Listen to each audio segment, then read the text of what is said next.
Hi everyone, welcome to my channel, and today we're going to take a look at another horrible case with you. When a friend turns into a ruthless criminal. You've probably heard the saying, with friends like these, who needs enemies? This is often said about those who only pretend to be good friends, but are ready to betray, set up, deceive, and even commit a crime against you at any moment. Such vile actions often hide some selfish motive, but their consequences can be utterly unpredictable, and the bitter disappointment in a close person who betrayed your trust is usually the least of the evils. The case of Sarah Stern shocked even veteran police officers with the cynicism and cold-bloodedness with which her closest friend, whom she had known since childhood and trusted implicitly, dealt with the unfortunate young woman. It was this friend with whom the student shared her future plans and a significant secret that no one else knew. By doing so, Sarah essentially signed her own death warrant, as from that moment until the tragic end, the young man lived with plans on how to make her disappear forever, while remaining above suspicion. Surprisingly, this crime could have been prevented if those around had taken the perpetrator's words and actions more seriously. The criminal even laid out his plan on paper, presenting it as a script for a horror movie. But let's dissect this complex story from the beginning to understand what drove such a good friend. Who was Sarah Stern? Sarah Elizabeth Stern was born on March 24, 1997, in the small town of Neptune City in Monmouth County, New Jersey. She was the only and dearly beloved child in the simple family of Michael and Susan Stern. Due to health issues, Mrs. Stern couldn't have more children, so the parents poured all their love into their long-awaited daughter. Sarah grew up as an active, cheerful, and very sociable child. She performed on the school theater stage, was passionate about photography, drew well, and was involved in sports, competing for the local swimming team and playing softball. She dreamed of becoming an artist or designer and was preparing to apply to a local specialized college when a terrible tragedy struck her family.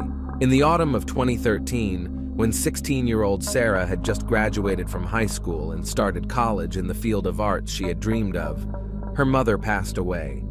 The woman had fought a long battle with cancer, and it seemed several times that the disease had receded, but the insidious illness returned with new force and ultimately won.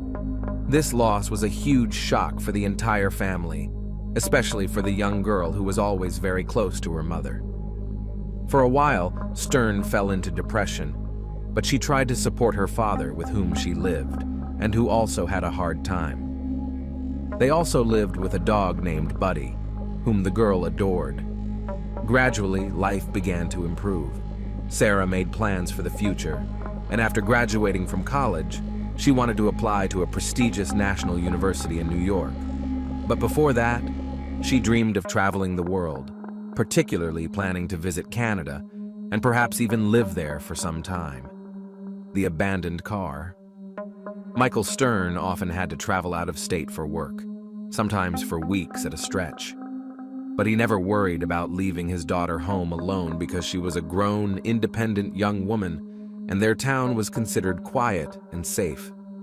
However, in December 2016, when he flew out for another business trip, trouble came knocking at his door. On the night of December 3rd, 2016, around 2:30 a.m., a call came into the police station from a concerned man reporting a car abandoned in the middle of the Belmar Bridge along Highway 35. The area was quite deserted, rarely traversed by anyone at night, making the solitary, empty vehicle immediately suspicious.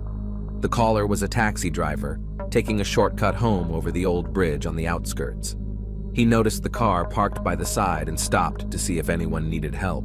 Finding the cabin empty and no one around, he called the police, suspecting the driver might have come here to end their life by jumping into the water below, a sadly not uncommon occurrence at this spot. Responding officers noted the keys left in the ignition.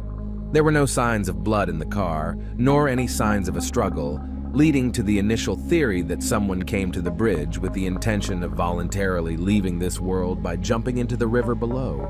The next step was to find out who owned the abandoned old silver sedan.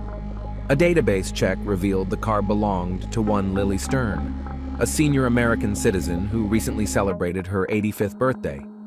She lived in the same town, about 10 kilometers from where her car was found. Officers promptly visited Miss Stern's home to understand how and why the elderly woman's car ended up on the bridge at night. Lily was found at home, alive, well, and surprised by the police visit. She explained that due to poor eyesight, she hadn't driven for years. Instead, her 19-year-old granddaughter, Sarah, was the one who drove the car. Concerned, Lily immediately tried to call Sarah, but her phone was turned off. She then gave the officers her son's address, where he lived with Sarah, noting that only Sarah should be home since her father was away on a work trip and wouldn't be back until the next week. The mysteriously disappeared student. Sarah was not at home, and the back door to the house was found open, a worrying sign. An initial sweep by the police inside revealed nothing suspicious except for a dog whining locked in one of the bedrooms. There was no indication of any crime taking place.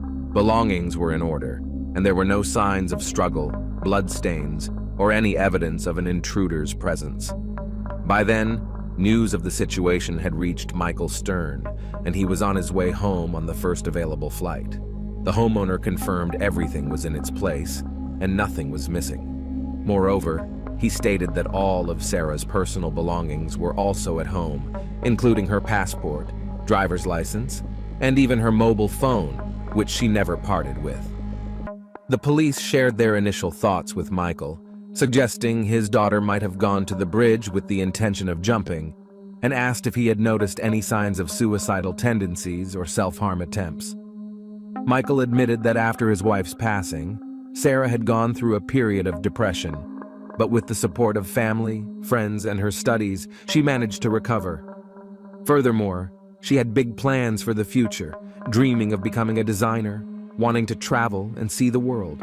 Nonetheless, on the night of December 3rd, the student vanished from her own home, and a few hours later, her car was found abandoned on the bridge.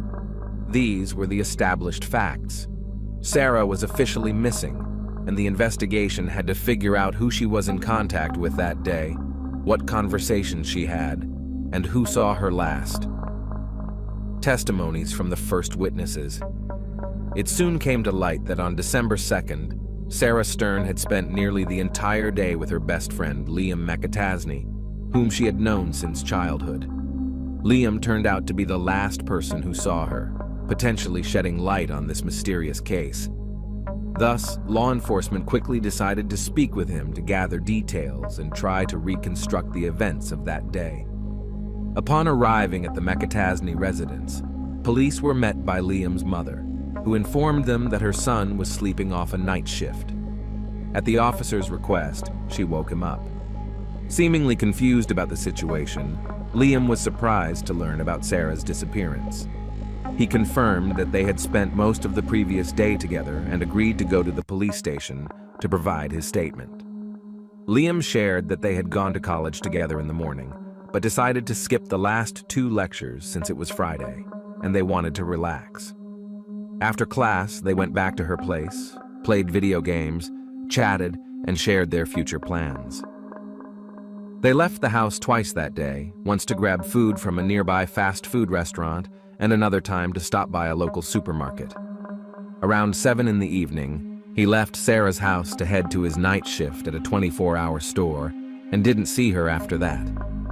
When asked if Sarah had been experiencing any psychological issues or other difficulties, Liam revealed quite a bit. He said that Sarah had been deeply depressed since her mother's passing, teetering between wanting to end it all or run away and start anew. He also mentioned that Sarah had had issues communicating with her father, struggling to find common ground.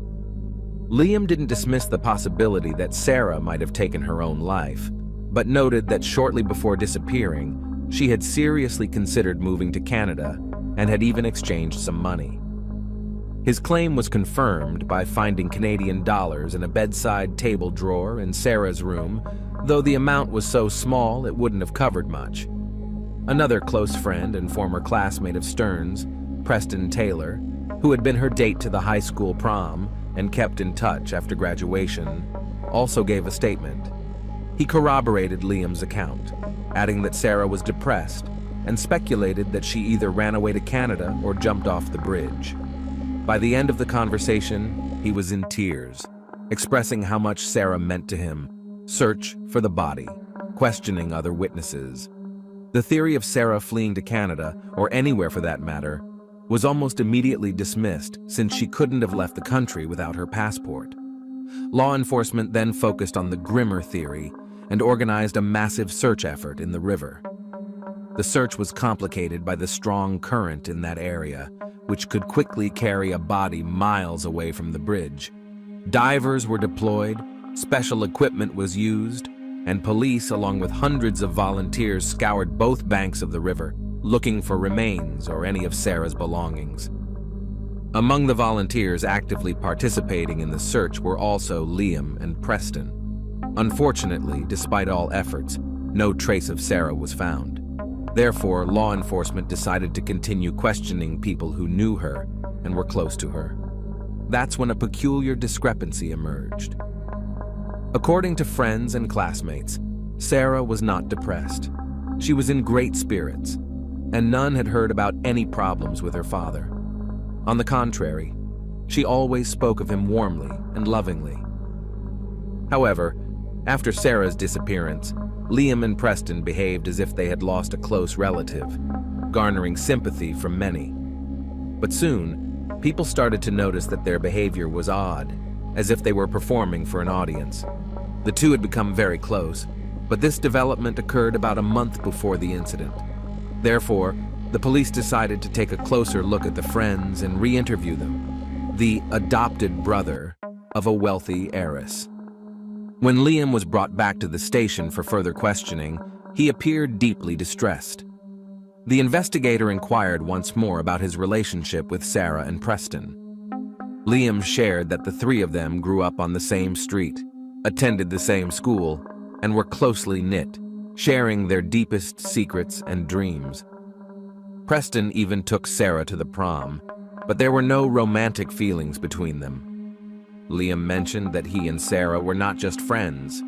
He considered her his sister. They even listed each other as siblings on their social media profiles. Sarah had no secrets from him, and she had told him that her mother had left her a significant amount of cash, most of which was kept in a safety deposit box. Allegedly, Sarah didn't trust her father, who also claimed a right to the funds, so she stored the money in the bank, but planned to retrieve it soon to run away to Canada. When this story was relayed to Michael Stern, he was quite surprised and offered his version of events. According to him, his wife began saving money for their daughter's future, for education, a wedding, or a home, from the moment Sarah was born. The cash was kept at home, stored in a shoebox, with many bills being old and some quite worn, though no one thought much of it at the time. After his wife passed away, the father handed the box of money to Sarah, advising her to deposit the old and worn bills in the bank. Sarah followed his advice, depositing some of the money into her checking account for everyday expenses and renting a safety deposit box for the rest. She decided to use it to pay for university after finishing college and to travel the world. Michael sternly denied having any claim to the money for his own purposes. What is the best friend hiding? The revelation that the missing student had a large sum of money led investigators to consider the possibility that someone might have targeted her for financial gain. The investigation then decided to check her safety deposit box and bank transactions. It turned out that a few days before disappearing, Sarah had withdrawn a substantial amount from an ATM and had also visited the bank to take out some cash from her box. Another surprise awaited the detectives. Bank surveillance footage revealed that Sarah hadn't gone to the bank alone, but was accompanied by Liam, who obviously knew about Sarah's banking activities. They decided to question Liam again, specifically why he hadn't mentioned this bank visit, which occurred on December 1st. His hesitation was noticeable, but he explained that Sarah trusted no one but him and had asked him to accompany her to the bank because she was afraid to carry a large amount of cash back home. His explanation seemed logical, and his demeanor was natural. Moreover, it was discovered that a house across from the Stern residence had a security camera that captured the street and part of the neighbor's yard. Footage from this camera confirmed that Liam stayed at Sarah's house until 7 in the evening, then left for work and did not return, while the silver sedan left the garage around 11 at night. A plot straight out of a horror movie. About a month after the girl's disappearance, another acquaintance of hers named Anthony, who had been out of town for several weeks and was unaware of the events, walked into the police station with a bizarre and chilling story. It turned out Anthony had been in the same class with Sarah, Liam, and Preston, and after graduating, he dived deep into studying filmmaking, maintaining communication only with Liam, who also had an interest in cinema. Anthony recounted that about a month and a half before Sarah vanished, Liam visited him, and one evening they brainstormed ideas for a horror flick aimed at teenagers. Liam quickly came up with a story about a girl who secretly tells a friend about a large sum of money she possesses. The friend, after gaining her trust and learning all the details, strangles her and dumps her body in a turbulent river. Anthony liked the plot, and they even wrote a couple of pages of the script that evening. However, Anthony soon moved on to another project, forgot about the story, and then left town for a real film shoot where he was working as a camera assistant. Upon his return, Liam unexpectedly called him, inquiring if the police had visited him or summoned him for questioning. Surprised by such questions and learning of Sarah's disappearance and the circumstances surrounding it, Anthony decided to go to the police himself. A horrifying confession. After hearing the new witness's testimony, the authorities suggested Anthony draw Liam into an open conversation and try to elicit a confession from him. Anthony agreed, and a plan was devised. He would invite Liam to collaborate on a project that required renting professional camera equipment, which they ostensibly couldn't afford. Knowing the suspect's aspirations of being in a movie, it was likely he wouldn't miss such an opportunity and might offer the money he took from Sarah. Liam took the bait almost immediately, but suggested they meet in person to discuss the details. A hidden camera was installed in Anthony's car, and he was instructed to carefully coax a confession out of his friend. When the two met, and Liam got into Anthony's car, he looked around cautiously, as if afraid there might be someone else inside. He then handed over an envelope containing $2,000 in old bills, asking if it was enough to rent the filming equipment. Anthony nodded affirmatively, and then inquired where Liam got so much old currency. Liam hesitated, then admitted the money was Sarah's, which he and Preston had taken from her house because the dead don't need it. He didn't go into further details, but his admission was enough for the police to arrest him and Taylor on suspicion of crime. The accomplice's tale. Preston quickly started cooperating with the authorities, striking a deal with the prosecution. He claimed he did not participate in the act itself, but helped his friend cover up the evidence and dispose of the body. According to Preston, Liam began devising plans to take Sarah's money as soon as he learned of its existence. It turned out that Sarah had kept her inheritance a secret even from her best friend for a long time. But when she seriously started planning her trip to Canada, Liam inquired how she intended to fund it, prompting Sarah to reveal the money left by her mother. Liam convinced her that such a sum was safer in a home safe than a bank vault and insisted she withdraw the cash. He even borrowed a significant amount from her right before the tragedy, the same money she had withdrawn from the ATM.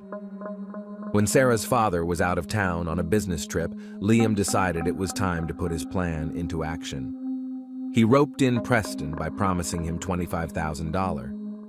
McAtasney decided to handle the dirty work himself, requiring his friend only to help him erase any traces. He convinced Sarah to withdraw the money, failing to check how much she took out. They spent the next day together, with Liam waiting for the right moment. He locked Sarah's dog in another room to prevent it from defending its owner. Approaching her from behind, he began to strangle her. However, the crime proved more challenging than expected.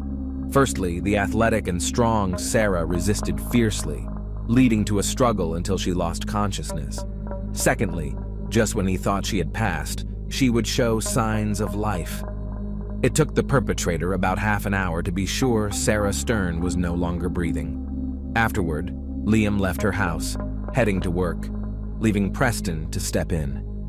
He snuck into Sarah's house through the back door, out of the camera's view, dragged the body to the garage, and tidied up the room. A couple of hours later, Liam returned, took a small safe from Sarah's room, placed the body in the car, and drove off in such a way as to avoid being captured by the neighbor's camera. He headed to the bridge where Preston awaited in his own vehicle. Together, they disposed of the body in the river, wiped down the steering wheel, and drove away in Preston's car back to Liam's house to split the loot. They faced a huge disappointment as they found only $10,000 in the safe, not the $100,000 McAtasney had anticipated.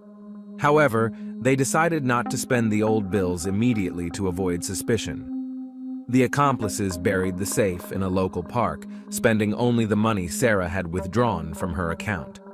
Trial and verdict. Despite Preston's confession, Liam McAtasney steadfastly denied any wrongdoing, attempting to shift the blame onto his friend. McAtasney's lawyer also insisted on his client's innocence, suggesting Taylor acted alone. Moreover, as the body was never found and the circumstances of the disappearance remained unclear, there was a lingering possibility that Sarah was still alive, having vanished without her documents, money, belongings, or phone. A search of Liam's house turned up nothing except a small key fitting the buried safe, identified by Preston. The trial lasted over 2 years, but despite the absence of a body and McAtasney's confessions, his guilt was established through the combination of evidence. The script described months before the incident, the key to the safe found in his home, his words captured in Anthony's car, and the old bills he handed over. Additionally, fingerprints of both Preston and Liam were found inside the safe, and a colleague testified that McAtasney was absent from work for a few hours that night, asking to be covered. Liam McAtasney was sentenced to life imprisonment without the possibility of parole. His accomplice, who did not directly participate in the act, received an 18-year sentence for obstruction of justice and hindering the investigation. Preston Taylor is eligible for parole no sooner than 15 years into his sentence. The body of college student Sarah Stern remains undiscovered to this day. Thanks for watching, guys. Subscribe to my channel. There are many shocking stories ahead of you.